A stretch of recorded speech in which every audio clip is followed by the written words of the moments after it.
Cuando Vladimir Lenin tomó el poder en Rusia en 1917, creó el primer Estado socialista del mundo.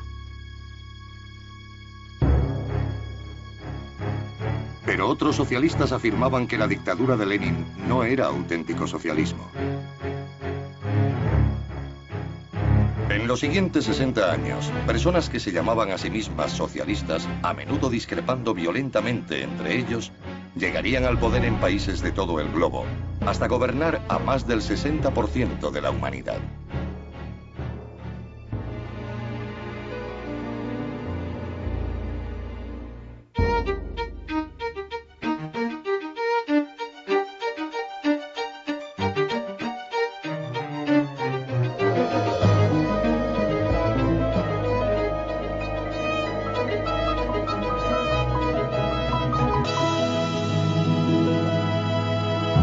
Socialismo, el paraíso terrenal.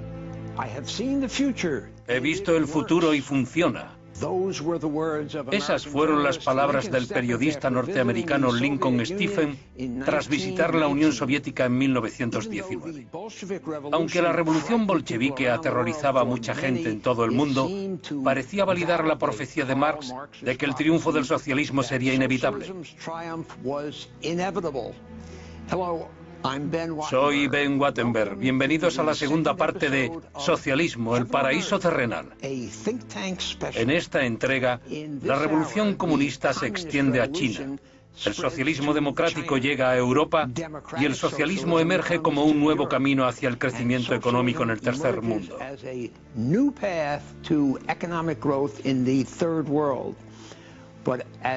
Pero mientras esta doctrina continúa extendiéndose, también conlleva decepción y desesperanza.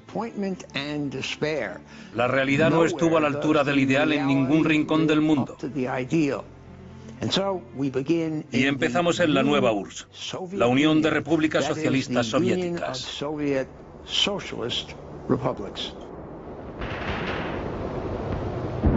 Vladimir Lenin murió de una hemorragia cerebral en enero de 1924. Tenía solo 53 años. Pero en su vida relativamente corta, había trazado un camino al poder para revolucionarios de todo el mundo.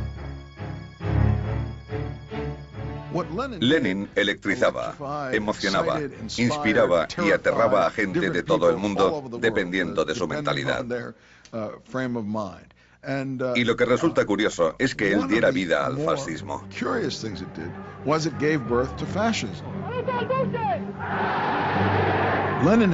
Lenin había demostrado que podía dar una vuelta de tuerca a la doctrina marxista.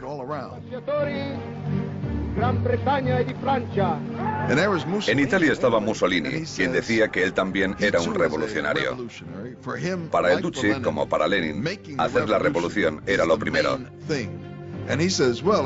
Decía, si pudiéramos apartar a los proletarios y convertirnos en su vanguardia, podríamos sustituir al proletario y poner a la nación en su lugar.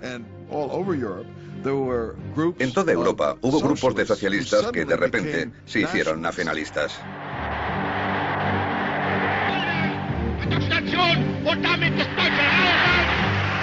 Uno, aunque no el único, fue Hitler, que propugnaba una nueva ideología de nacionalismo-socialismo que conservaba algunos principios socialistas, pero añadía un odio implacable a los judíos.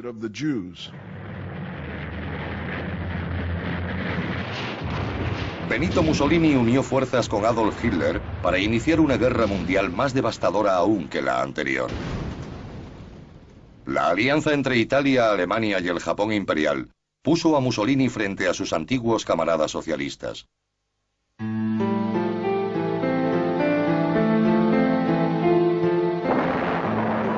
Al final, las grandiosas ambiciones del fascismo se desvanecieron.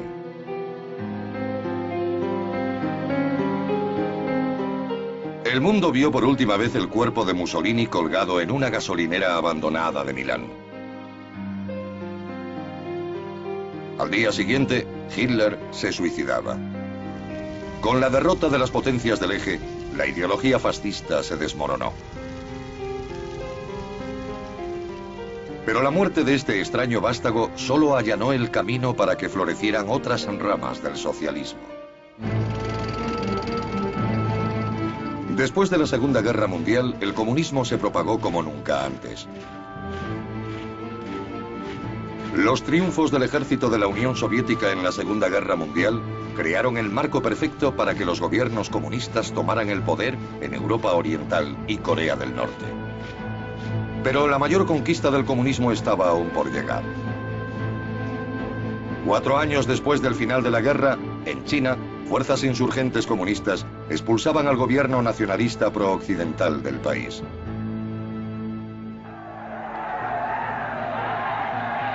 En enero de 1949, los comunistas entraron en Pekín para declarar el nacimiento de la República Popular China.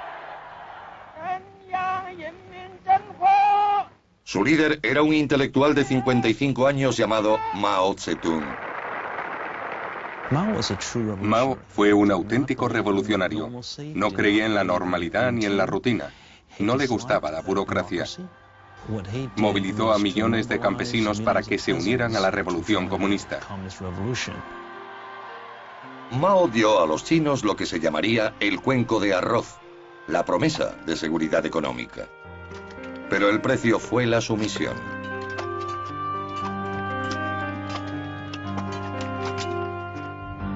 El partido terminaría controlándolo todo. Los libros que leer, la ropa que llevar, incluso con quién casarse y cuántos hijos tener. Mao creía que la gente no tenía que esperar cambios en el sistema social, sino cambiar a los seres humanos como eran. Eso significaba reeducarlos y apartarlos de su antigua cultura. Lenin permitió que su pueblo leyera los clásicos y tuviera acceso a la literatura antigua. Pero Mao cortó eso de raíz. Durante un tiempo solo pudieron leer los sandeces del Libro Rojo. Creía que así los podía apartar del pasado y crear nuevos seres humanos. China siguió el modelo soviético de industria nacionalizada y agricultura colectivizada durante casi una década. Pero los resultados fueron decepcionantes y Mao se impacientaba.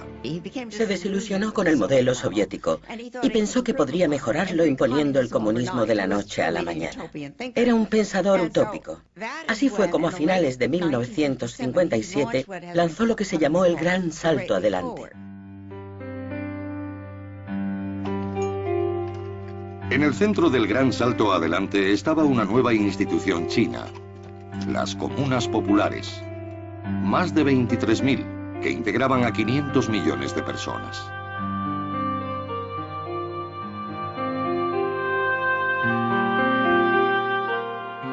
Movilizando a la vasta mano de obra del país, Mao creía que su experimento catapultaría a China por delante de Occidente en agricultura e industria.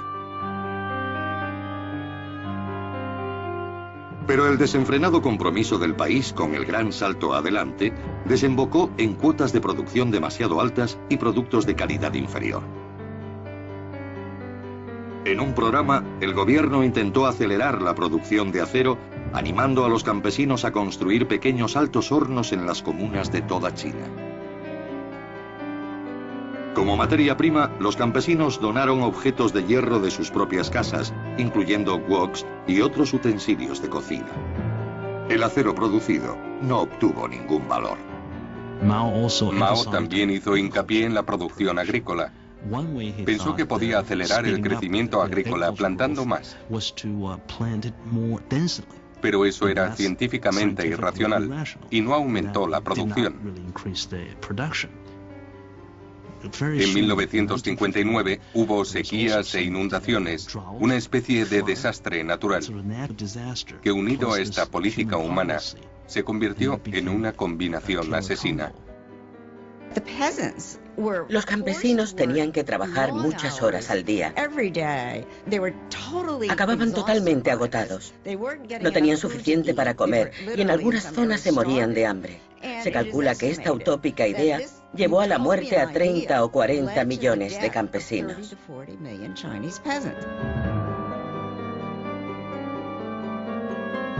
Un siglo antes, Karl Marx había soñado con la fase final del socialismo. Una sociedad de culminación humana donde una persona pudiera cazar por la mañana, pescar por la tarde y escribir poesía por la noche. Lo llamó comunismo. En Rusia y China, la palabra pasó a tener un significado muy diferente. Pero el comunismo no fue la única forma de socialismo que floreció después de la guerra. En Europa Occidental y otros lugares, una versión conseguía nuevos triunfos. Se llamaba socialismo democrático o socialdemocracia. Sus partidarios estaban convencidos de que aún se podía rescatar la verdadera esencia humana y democrática del socialismo de imposturas como el fascismo y el comunismo. A la cabeza del movimiento estaba el Partido Laborista Británico, que desafió a Winston Churchill en las primeras elecciones generales después de la derrota alemana. We have shown that we can organize the resources of the country to win the war. We can do the same in peace. Cuando Gran Bretaña fue a las urnas, las grandes esperanzas del socialismo estaban puestas en el líder laborista Clement Attlee.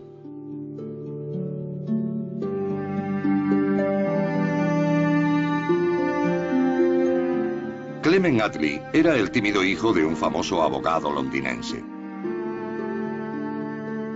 Los Attlee tenían una casa de recreo y 5 criados.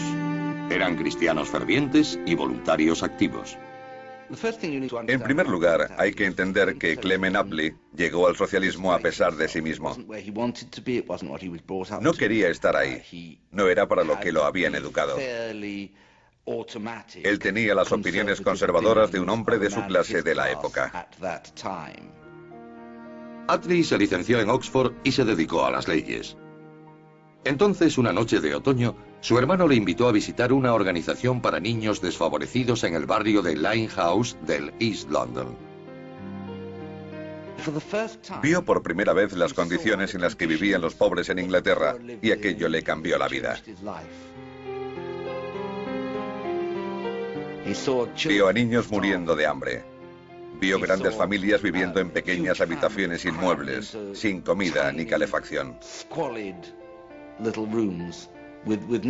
Vio la completa miseria en la que vivían los pobres y lo comparó con la vida en la que él se había criado.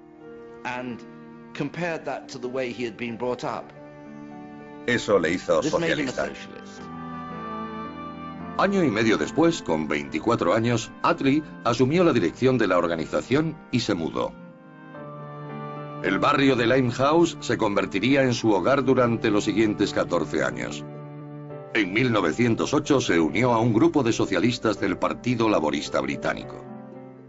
Attlee creía que si la gente vivía en chabolas, si enfermaba y no tenía los cuidados médicos adecuados, crecería siendo diferente a los que gozaban de prosperidad.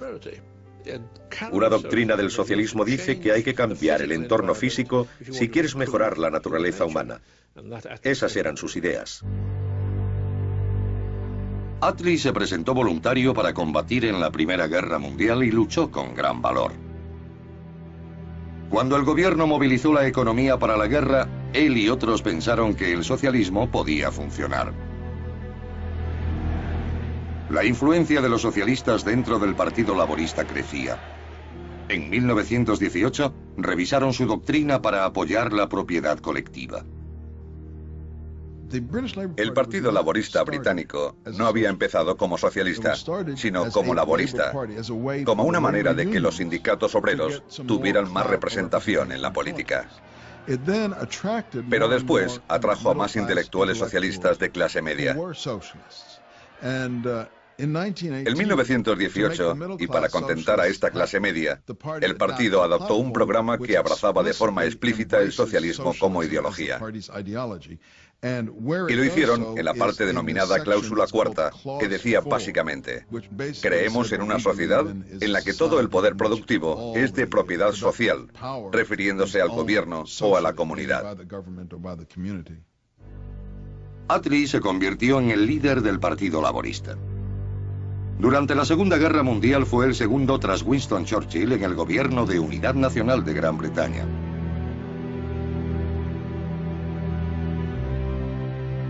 Cuando se alcanzó la paz, gran parte del país estaba en ruinas. En junio de 1945, la nación celebraba sus primeras elecciones generales en casi una década. El triunfo se lo disputaban Winston Churchill y Clement Attlee. Dos hombres que se habían unido para luchar contra los alemanes, pero que ahora tenían diferentes visiones sobre la reconstrucción del país. Si le preguntaban a cualquier familia británica, incluidos los laboristas más fervientes, a quién sentarían a cenar en su mesa, habrían elegido a Winston Churchill en vez de a Clement Attlee. Pero Churchill parecía simbolizar el pasado, el desempleo, la pobreza, la falta de servicios médicos, un inadecuado sistema de educación. Attlee era una figura mucho más retraída, un hombre de pocas palabras, con poco carisma personal, pero que simbolizaba lo que quería el pueblo británico. A mediodía del 26 de julio, los resultados estaban claros. Los laboristas conseguían una victoria aplastante. Never before have the electors shown clearly their desire that there should be in this country a Labour government carrying out Labour's full policy. Nunca antes el socialismo había ganado de forma tan clara un mandato. Ganaron las elecciones por un asunto, el estado del bienestar. Attlee tenía la visión de un nuevo Jerusalén, de un estado de bienestar, de una ciudad en una colina, de una sociedad que proporcionaría seguridad nacional global. Era un gobierno reformador y radical que pretendía transformar la sociedad británica. Junto al sistema de bienestar social, la otra piedra angular de la nueva política de Attlee fue la nacionalización. Los estatutos del partido aún conservaban la famosa cláusula cuarta. Attlee tenía ahora la oportunidad de llevar la propiedad pública al país. Let's go forward into this fight in the spirit of William Blake. I will not cease from mental fight, nor shall the sword sleep in my hand, till we have built Jerusalem in England's green and pleasant land. Attlee había publicado un libro titulado El Partido Laborista en Perspectiva en los años 30, pero lo reeditó cuando fue primer ministro y con una introducción que refrendaba los mismos puntos. Apelaba a un socialismo completo. Venía a decir que quería nacionalizar la industria y que la pequeña industria podía seguir en manos privadas durante un tiempo. Pero su visión a largo plazo era la de una economía plenamente nacionalizada.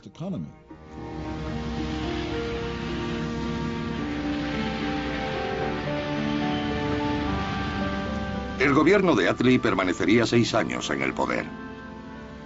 Antes de dejar el cargo en 1951, había nacionalizado gran parte de la industria del país y había introducido una serie de programas para el bienestar social. Nacionalizó la industria del carbón, el ferrocarril, el acero, el transporte por carretera, el gas y la electricidad. Creó un Servicio Nacional de Salud, de Seguridad Social. Estableció un sistema de pensiones por derecho que dignificaba a los mayores. Fueron 6 años de mucho trabajo. No creo que ningún gobierno haya hecho tanto. Mientras el gobierno de Attlee utilizaba el socialismo para reconstruir Gran Bretaña, en otro lugar del mundo, la doctrina se usaba para construir una nación. Una Gran Bretaña rota por la guerra ya no podía mantener su imperio en el extranjero. Y uno a uno, colonias y territorios empezaron a independizarse.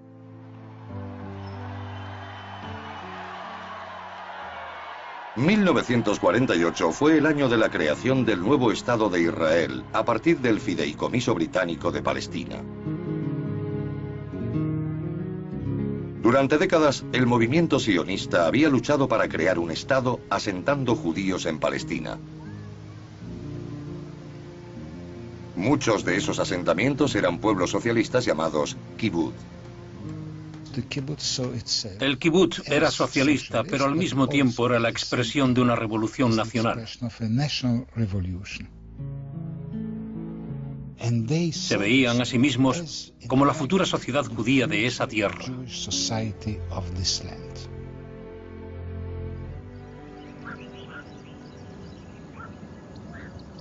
El Kibbutz Ginosar está situado en la orilla occidental del Mar de Galilea. Fue fundado en 1937 por un grupo de jóvenes socialistas. Pronto se convirtió en la base del Palmach, la unidad de élite de las fuerzas de defensa judías. Queríamos influir en el país.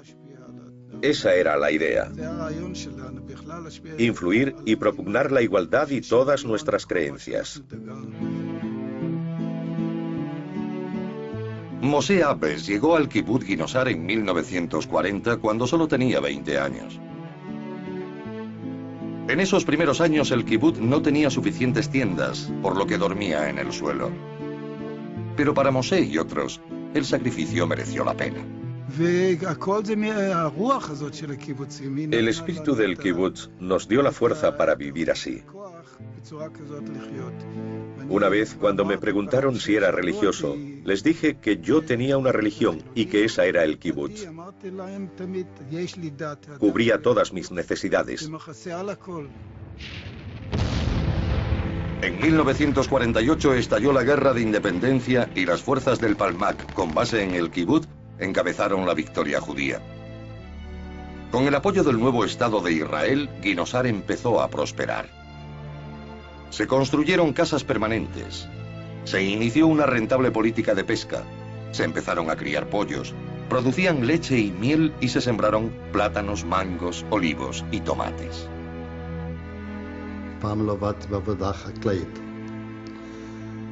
Nunca me había dedicado a la agricultura. Nunca había tenido que hacer lo que decidiera una colectividad. Pero debido a todo lo que había sufrido en el pasado, no me resultó difícil. Isaac Rotem se estableció en Ginosar en 1948. Es uno de los cientos de miles de judíos europeos llegados a Israel tras el Holocausto.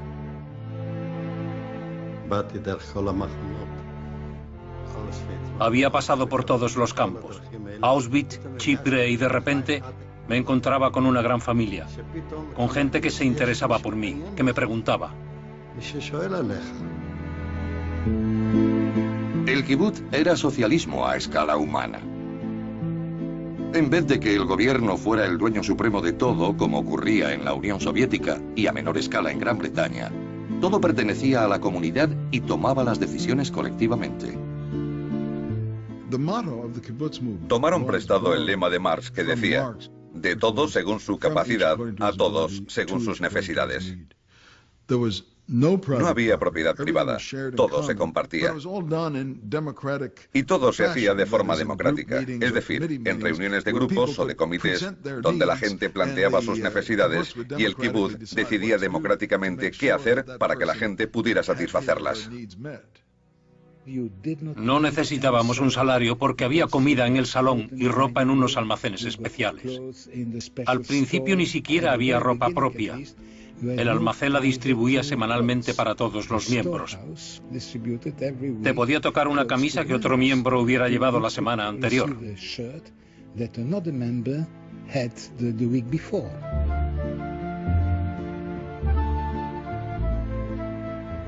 Como muchos otros experimentos comunales, incluido el de New Harmony de Robert Owen, el Kibbutz incluso intentó reformar la vida familiar. Habría nuevas normas para maridos, mujeres, padres e hijos. La mitad de los miembros del Kibbutz eran mujeres. La idea es que estuvieran liberadas, no de la carga de los niños, porque eso era imposible, pero sí liberadas de tener que criar a sus hijos, de la colada, de la cocina, de todas las cosas de las que normalmente se encarga una mujer. Decidieron que criar a los hijos era responsabilidad del colectivo. Los niños pertenecían a todo el mundo y todos eran responsables de su cuidado. Ya no tendrían que estar bajo la tiranía de unos aburguesados padres. Serían miembros libres de una sociedad infantil y vivirían en grupos de la misma edad.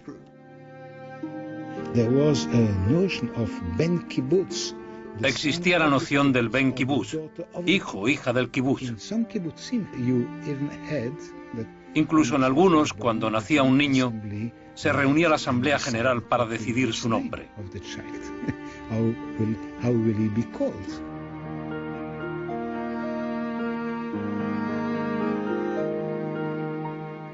Guinosar llegó a albergar a casi 400 adultos.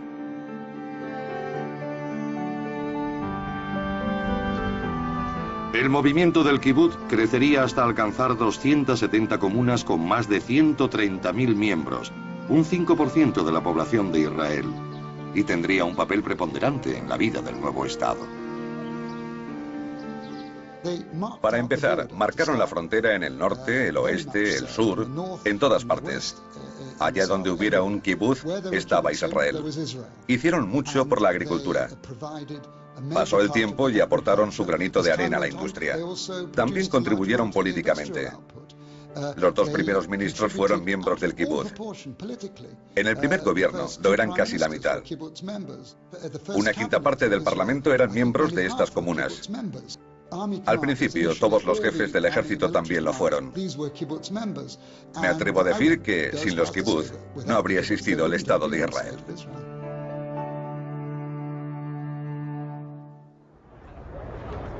El Estado judío tenía algo único. Pero eligiendo el socialismo como estrategia de desarrollo, Israel formó parte de una oleada generalizada. Para los países que buscaban la independencia tras la Segunda Guerra Mundial, la planificación estatal se presentó como el camino más rápido hacia la prosperidad. 60 países en vías de desarrollo terminarían adoptando alguna forma de socialismo. La mayoría en África. El país que terminó siendo Tanzania proporcionaría al mundo un líder cuya visión del socialismo fusionó ideas de Occidente con las tradiciones de África. Su nombre, Julius Nyerere.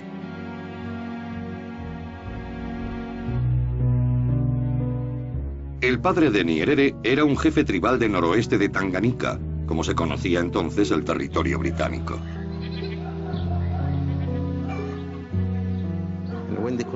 Cuando los colonialistas querían que algún miembro de la familia del jefe fuera al colegio, lo apartaban de sus cabras y lo obligaban.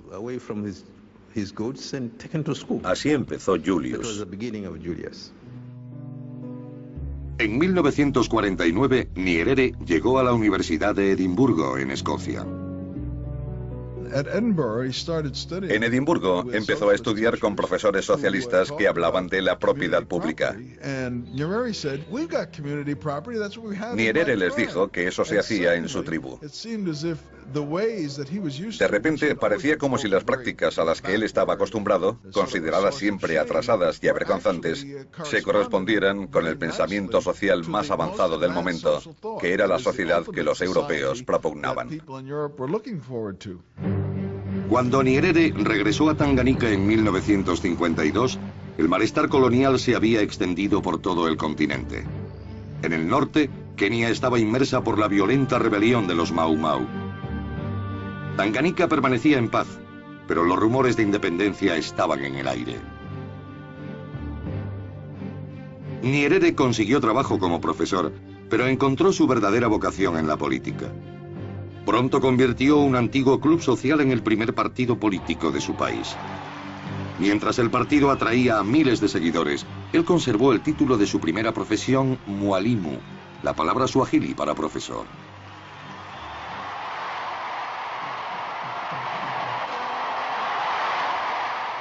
En 1961, Tanganica consiguió finalmente su independencia de Gran Bretaña. En la medianoche del 9 de diciembre, ondeó por primera vez la bandera del país.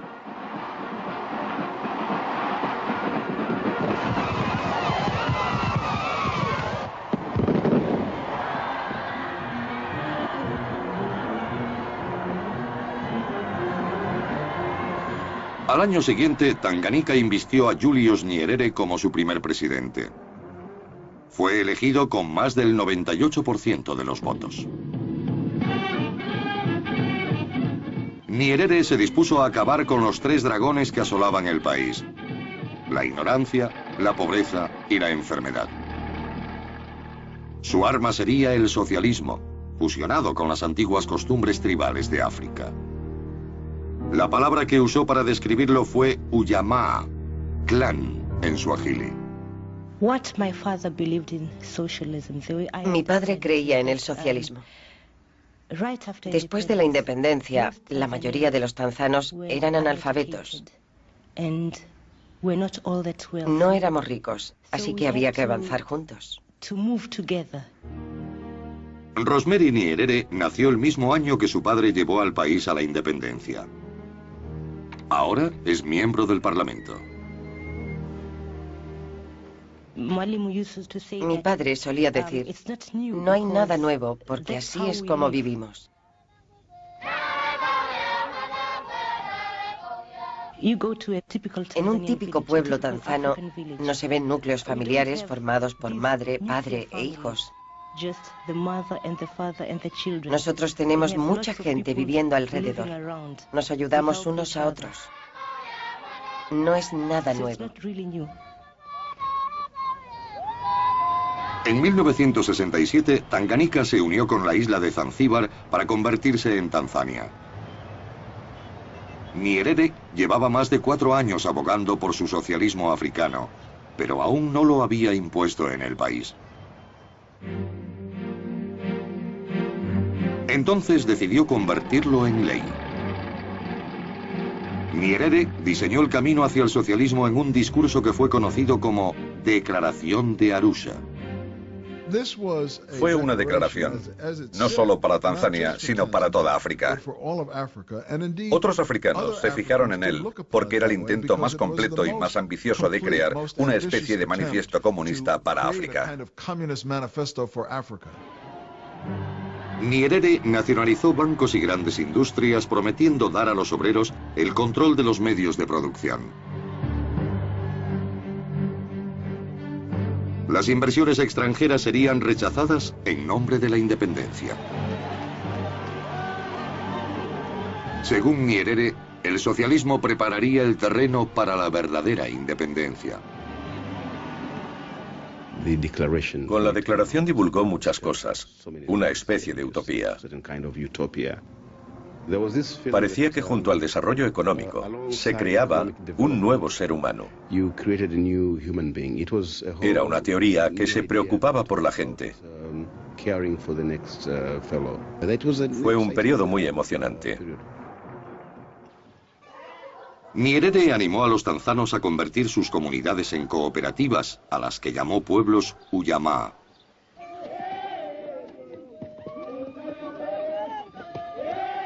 Estos nuevos poblados construirían el socialismo y darían acceso a escuelas, hospitales y agua.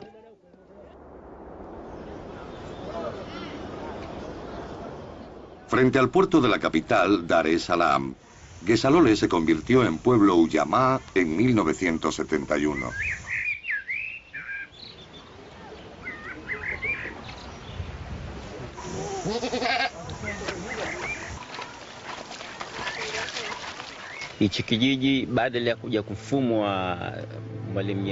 Cuando Nyerere nos animó a formar pueblos Ujamaa, nosotros fuimos los primeros en responder y convertir el nuestro en lo que él nos pedía. Cuando empezamos a llevar ese modo de vida, pudimos construir instalaciones para las aves y la pesca. Por ejemplo, ese barco de ahí no lo teníamos antes. Lo hicimos por propia iniciativa y logramos avances.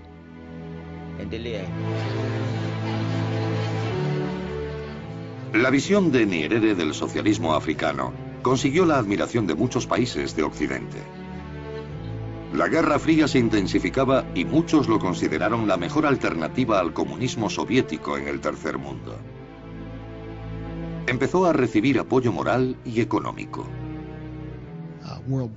Empezaron a llegar presidentes del Banco Mundial, jefes de agencias de ayuda.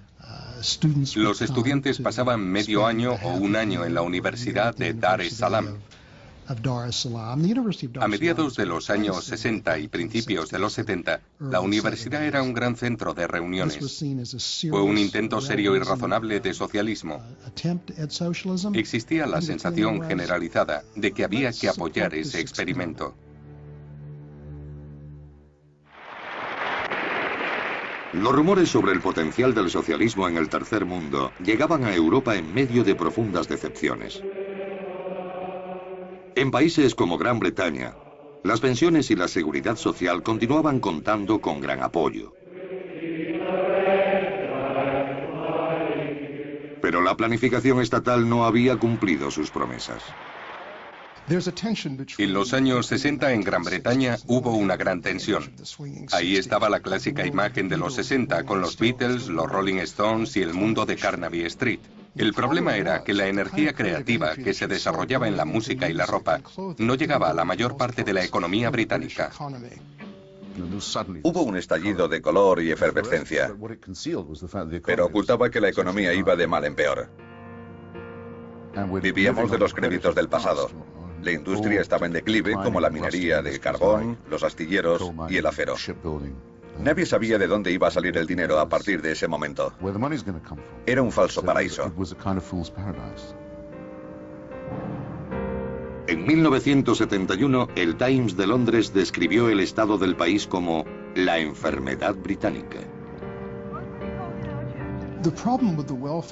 El problema con el estado del bienestar no era que quisiera distribuir bienes a los ingleses. El problema era que una sociedad centrada en cuestiones de consumo no era una sociedad que fuera a solucionar los problemas económicos subyacentes relacionados con la producción, la eficiencia y el hecho de competir en un mercado global. Había un desequilibrio. El mundo estaba cambiando y parecía que la industria británica no podía seguir el ritmo. Las leyes aprobadas para proteger a los obreros británicos impedían ahora que la dirección cambiara viejas prácticas. Los obreros exigieron y consiguieron una subida de salarios, incluso cuando la productividad se estancó. En 1975, la inflación alcanzaba el 24%. Los convenios salariales aumentaron la inflación. Eso desembocó en una espiral inflacionista muy difícil de controlar. Desde 1945, gobiernos laboristas y conservadores por igual habían mantenido los programas sociales y muchas de las nacionalizaciones de Clement Attlee. Pero a mediados de los años 70, una creciente facción dentro del Partido Conservador culpó directamente al legado del gobierno de Attlee. Según ellos, lo que ocurrió en la Gran Bretaña de posguerra fue que el socialismo, los sindicatos y un costoso estado de bienestar llevaron a un declive político y económico. Aquel estado de bienestar creó una cultura de dependencia, privó a la gente de iniciativa, de responsabilidad, afectó al mercado, imposibilitó que el país hiciera nada.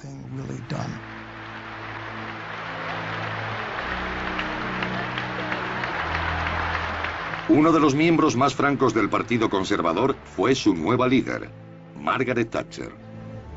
Madam Chairman, ladies and gentlemen, I presume this is to enable us to sweep Britain clean of socialism.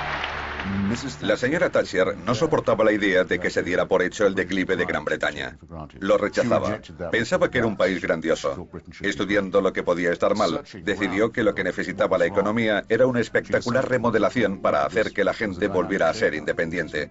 Y sobre todo, acabar con el poder del movimiento sindical. En el verano de 1978, el Partido Laborista estaba en el poder y se preparaba para unas nuevas elecciones generales.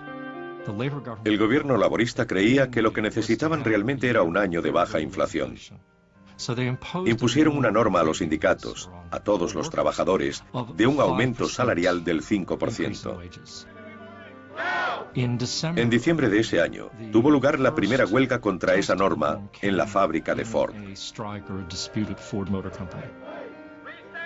Ford terminó aceptando un 16%, mucho más que el 5% inicial. En ese momento se abrieron las puertas y todos los obreros que habían contenido sus peticiones de aumento de salario plantearon sus exigencias al gobierno. En diciembre de 1978 y enero de 1979, las huelgas se repitieron por todo el país. Se conocería como el invierno del descontento. La mayoría de los huelguistas pertenecían al sector público, a los servicios e industrias nacionalizadas. camioneros, profesores y médicos. Los conductores de ambulancias sabían que algunos morirían si no los llevaban al hospital, pero estaban decididos a secundar la huelga. Hubo un famoso paro de sepultureros en Liverpool que provocó que los cadáveres se apilaran sin enterrar. Hubo huelgas similares en otros servicios públicos. Este comportamiento debilitó el apoyo de la gente a los sindicatos y a un gobierno que parecía totalmente incapaz de hacer nada. En diciembre de 1978, y a pesar de todas las dificultades, el gobierno laborista superaba en las encuestas a Thatcher y los conservadores. Era una victoria mínima del 1 o 2%. A finales de febrero de 1979, menos de 3 meses después, Thatcher ganaba por un 20%.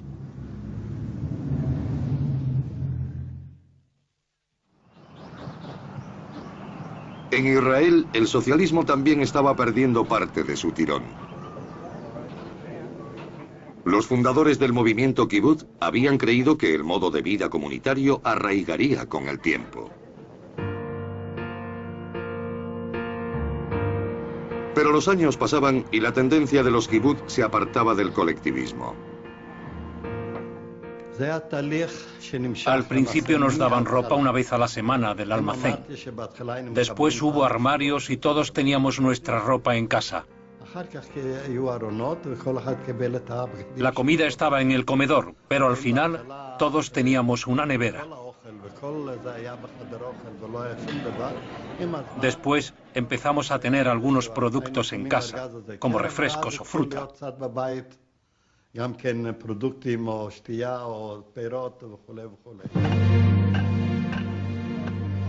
Después del nacimiento del Estado de Israel, el movimiento hacia la privatización se aceleró. Los miembros empezaron a recibir pequeñas asignaciones para gastar como desearan. Los cambios también se extendieron a las familias. Los niños de los kibbutz habían vivido y dormido en una casa comunitaria. Pero a principios de los años 70, algunos padres empezaron a cambiar de opinión. Lo de dormir todos juntos sonaba muy bien, pero era muy frustrante para los padres, especialmente para las madres que sentían que no estaban el tiempo suficiente con sus hijos. No podían verlos, sentían que no podían darles suficiente amor. Las casas de los niños empezaron a quedarse vacías. Muchos poblados obtuvieron créditos para añadir habitaciones a la casa de los padres. En medio de estos cambios internos, el kibbutz sufrió un golpe desde fuera.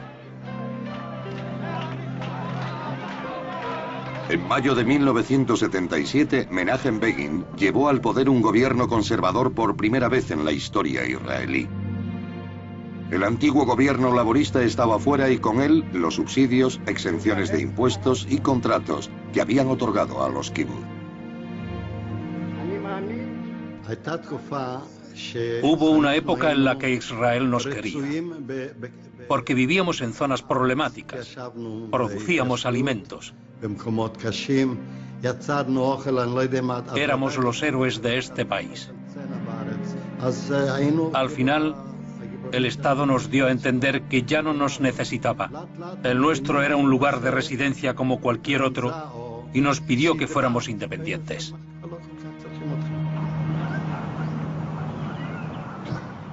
Los kibbutz aún eran comunidades socialistas, pero los problemas prácticos provocaban un mayor desequilibrio entre el ideal y la realidad.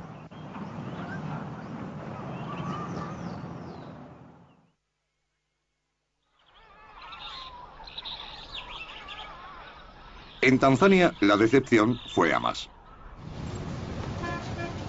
Empezaba a parecer que la versión socialista de Julius Nyerere no era tan democrática como esperaban sus partidarios.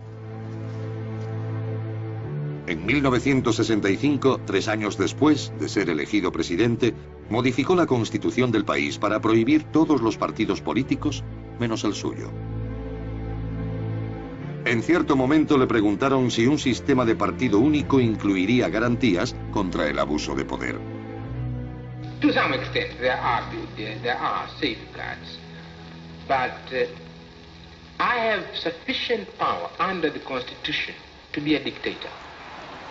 This is a dilemma of this movement. Sometimes you build the leader to the extent that at the end, when you think you have become free, the fellow has become so powerful you don't know what to do with him.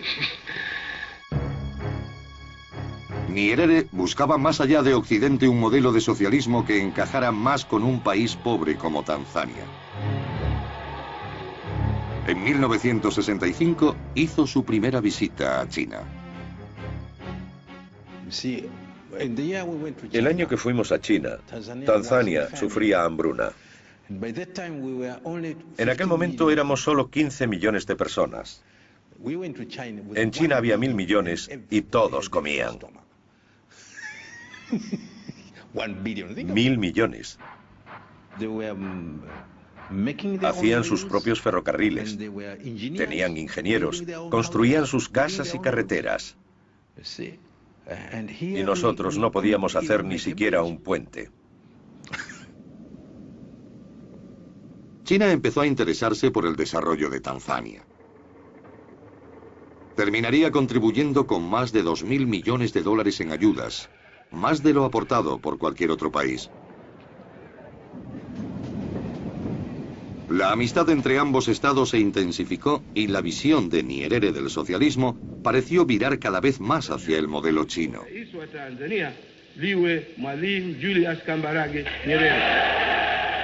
La vida en Tanzania empezó a girar en torno al partido único de Nyerere.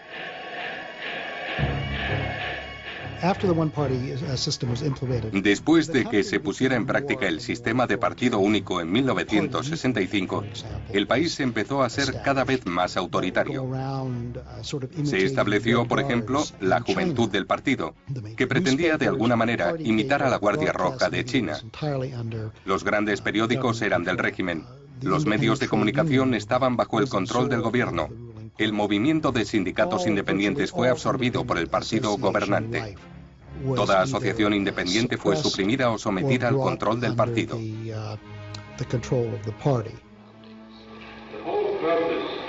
En 1967 el país empezó a revisar sus escuelas, desechando el viejo sistema occidental.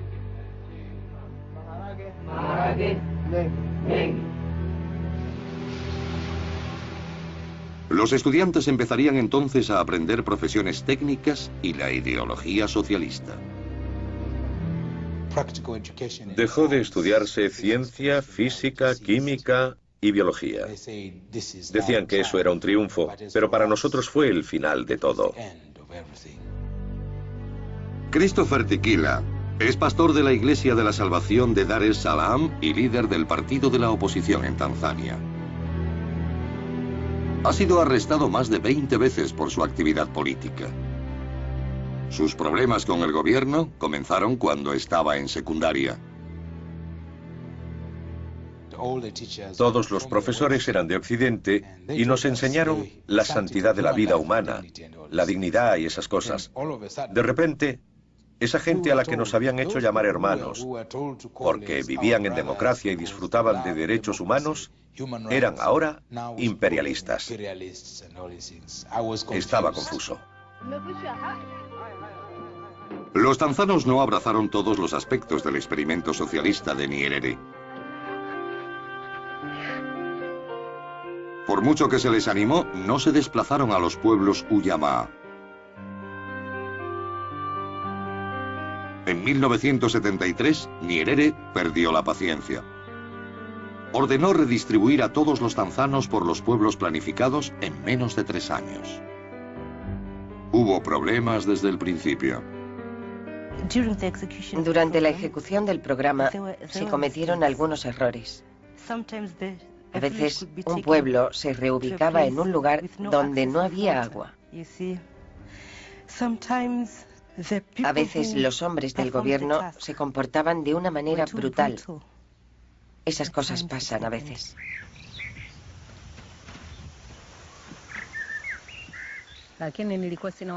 Un día nos cogieron por sorpresa para llevarnos en los camiones y realojarnos.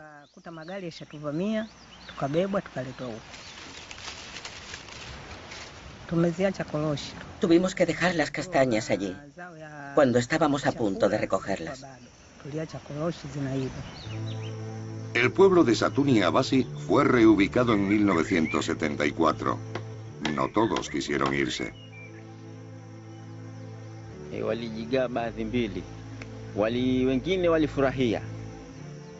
Algunos eran felices y siguen con nosotros a día de hoy, pero otros intentaron huir. Por eso ese lugar de ahí se llama el Mango de la Milicia, porque allí se apostaba la milicia para tenerlos bajo control y evitar que escaparan. La producción en los pueblos era desastrosa. En 1970, Tanzania produjo suficiente excedente de maíz para exportar más de 500.000 de toneladas al año. 4 años después, el país tenía que importar casi lo mismo para alimentarse. Las industrias propiedad del gobierno no estaban mejor.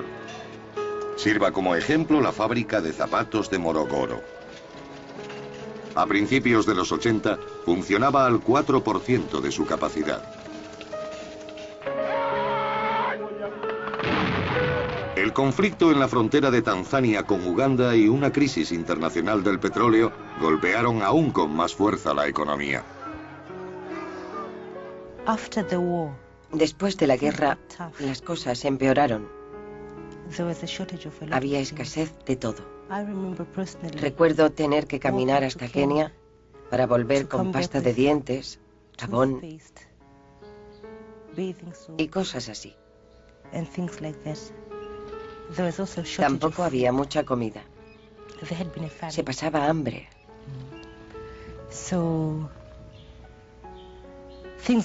Las cosas iban muy mal.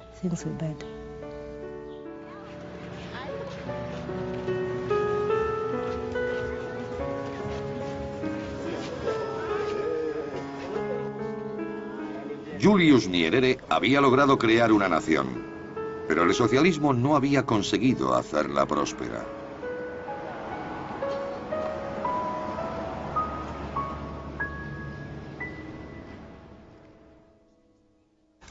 Para muchos en Occidente, en su mayoría de la izquierda del espectro político, el socialismo del tercer mundo parecía un antídoto contra el comunismo soviético. Pero las naciones que siguieron ese camino, como Tanzania, se estancaron. En contraste, los que adoptaron la propiedad privada y el comercio exterior, como Taiwán, Corea del Sur, Hong Kong y Singapur, prosperaron. Estos llamados pequeños tigres de Asia dieron un golpe mortal al socialismo del tercer mundo y con él a la última esperanza del socialismo ideal. No se pierdan el episodio final de Socialismo, el paraíso terrenal.